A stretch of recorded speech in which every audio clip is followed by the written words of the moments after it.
Sebenarnya kita harus lebih memahami dulu tentang anatomi jantung ya, sehingga pada saat saya menyebutkan aorta atau saya harus menyebutkan ventricle atau atrium tidak lagi bingung yang mana ventricle, yang mana atrium.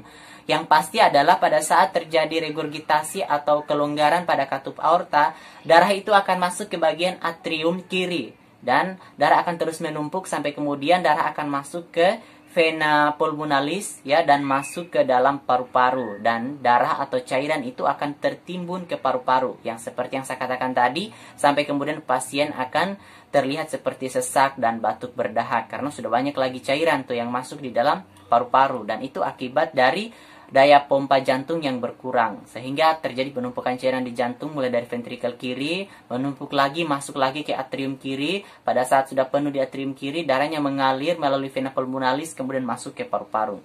Nah, untuk pada gagal jantung kanan sebenarnya sama. Pada ventrikel kanan ya, ketika daya pompanya tidak begitu memumpuni, akan terjadi penimbunan darah sehingga terjadi lagi regurgitasi atau kelonggaran pada katup trikuspid, dan darah akan masuk ke atrium kanan kemudian akan masuk ke dalam hati melalui vena cava inferior, dan akan terjadilah tadi hepatomegali.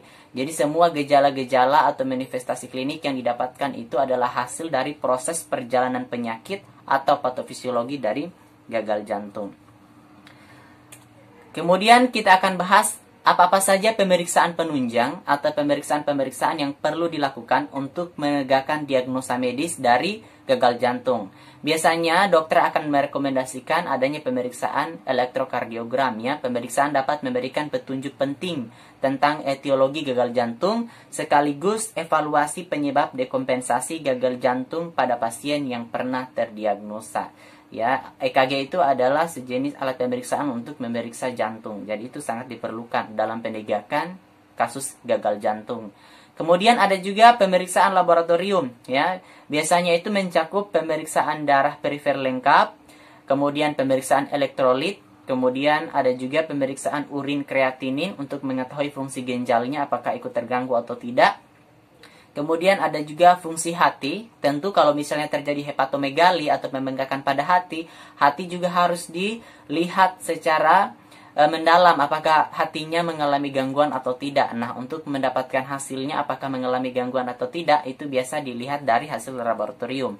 Fungsi hati yang biasa diperiksa itu ya, pada umumnya seperti SGPT, SGOT, dan lain sebagainya.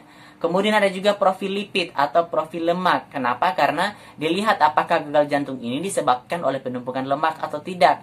Biasanya profil lemak itu yang paling umum yaitu kolesterol, trigliserida, kemudian HDL dan LDL. Kemudian ada juga pemeriksaan thyroid stimulating hormone. Apakah karena ini ada gagal jantung, kelainan jantungnya karena ada pengaruh dari hormon atau tidak? Ya, kemudian ada fungsi dari ginjal dengan melihat dari urinalisis atau analisis pada urin. Yang terakhir dari konsep medis kita akan bahas tentang penata laksanaan. Ini lebih berbicara terhadap penerapan terapi pada gagal jantung ya.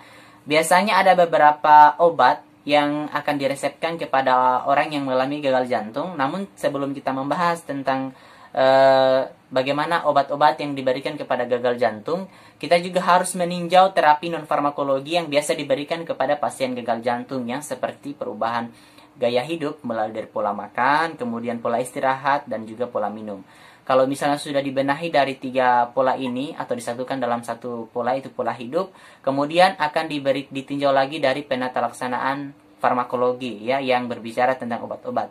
Ada biasa golongan diuretik yang biasa diresepkan. Jadi dia ini berfungsi untuk mengurangi kongestif pulmonal dan edema perifer. Kemudian mengurangi gejala volume berlebihan seperti ortopneu dan dyspnea atau sesak napas.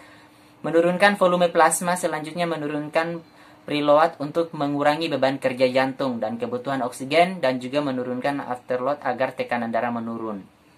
Kemudian biasa juga diberikan antagonis aldosteron, menurunkan mortalitas pasien dengan gagal jantung sedang sampai berat.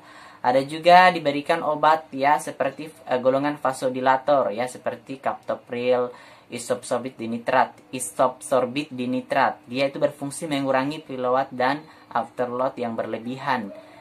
Dilatasi pembuluh darah vena yang menyebabkan berkurangnya preload jantung dengan meningkatkan kapasitas vena ya. Diberikan juga obat golongan dari inhibitor mengurangi kadar angiotensin 2 dalam sirkulasi dan mengurangi sekresi aldosteron sehingga menyebabkan penurunan sekresi natrium dan air.